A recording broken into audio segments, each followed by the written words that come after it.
کہتے روز 100 بار پڑھ لیا جائے غم ہم صدمہ نہیں دیکھے گا،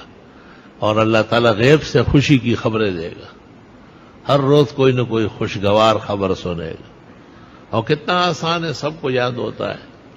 لا الہ الا اللہ وحدہ لا شریک لہ لہ الملک ولہ الحمد وعلی کل شیء قدیر۔ کتنی بڑی سند ہے کہ آپ نے کہا دعائی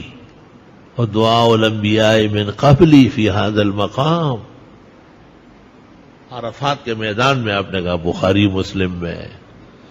میری دعا اور مجھ سے پہلے تمام نبیوں کی دعا اس جگہ یہ ہے، لا الہ الا اللہ وحدہ لا شریک لہ لہ الملک ولہ الحمد وعلی کل شیء قدیر۔ یہ بڑی عجیب بات ہے کہ ایک وظیفہ دنیا میں ایسا ہے جو اللہ نے خود دیا ہے، اور وہ استغفار کا وظیفہ ہے۔ دنیا کی جتنی تکلیفیں ہیں، پریشانیاں ہیں، غم ہے، بیماریاں ہیں، فتنے ہیں، سازشیں ہیں، چھوٹے بڑے گناہ ہیں، یہ سارے ملا کر اس کا ایک ہی نام ہو جائے گا، عذاب، خدا کی پکڑ، عذاب۔ تو فرمایا عذاب رک جائے گا استغفار کے ہوتے ہوئے۔ پھر جب عذاب رکتا ہے، بیماری جاتی ہے، تکلیفیں ختم ہوتی ہے، فتنے ٹلتے ہیں، تو پھر ضرورت ہوتی ہے بحالی کی۔ تو سورۃ ہود میں کہا ہے کہ استغفار کرو، صحت بحال ہو جائے گی،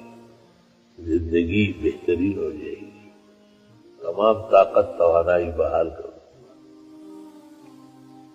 پھر جب بلائیں بھی ٹل گئی، صحت اور عافیت بھی آ گئی، تو اب کچھ نعمتیں چاہیے، جیسے بخشش ہے، جنت ہے، دنیا میں مال ہے، بیٹے ہیں، بارشیں ہیں، آبادکاریاں ہیں، نہریں ہیں، چشمے ہیں۔ سورۃ نوح میں کہا فَقُلْتُ اسْتَغْفِرُوا رَبَّكُمْ، نوح علیہ السلام کہتے ہیں میں تو ان کو کہہ چکا ہوں استغفار کرو، یغفر لکم ذنوبکم، اللہ معاف کر دے، اور آسمان سے موسلادھار بارش بھیج دے، وَيُمْدِدُكُمْ بِأَمْوَالٍ وَبَنِينَ، مدد دے دے گا، مال اور بیٹے دے گا، وَيَجْعَلْ لَكُمْ جَنَّاتٍ، اور دے دے گا تم کو باغات، نہریں، چشمے، دنیا میں اور آخرت میں جنت ہے،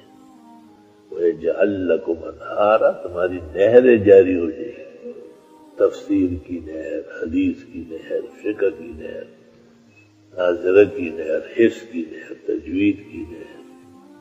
اعدادی اور دور حدیث تخصصات، پورے عالم میں آواز کوچ، توحید کے چرچے، سنتوں کی اشاعت، رد شرک اور بدعت، رد رسم فاسد، رد ماحولیات قبیحہ، رد منکرات، تلقین المعروف الحسنات۔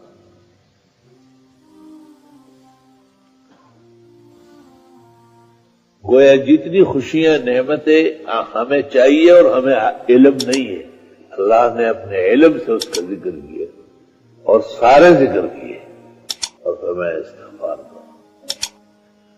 استغفار کے لیے تو فقہا کہتے ہیں قبلہ رخ بھی ضروری نہیں، استغفار کے لیے کسی خاص ہیئت کی بھی حاجت نہیں، اٹھتے بیٹھتے، آتے جاتے